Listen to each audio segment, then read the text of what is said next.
So guys, good morning. Dito po kami nakatira sa floating village. This is Barangay Dayasan and this is our home. Yes.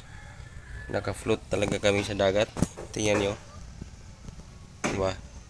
Ito yung mangrove trees na nagpo-protect po sa amin during the Typhoon Odette at lahat ng mga bagyo.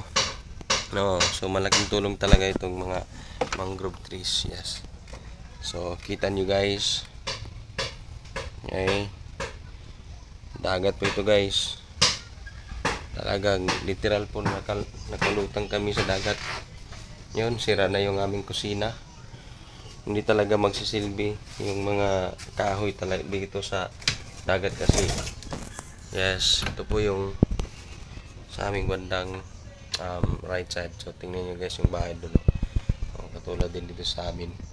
So ito guys, mahirap talaga pag yung bahay mo ay nakalutang lang talaga sa tubig dagat.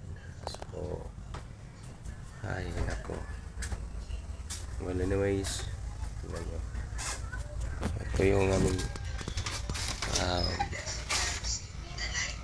anak.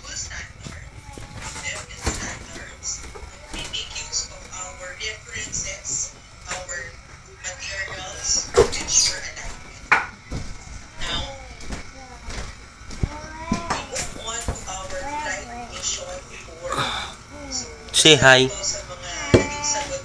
Hi.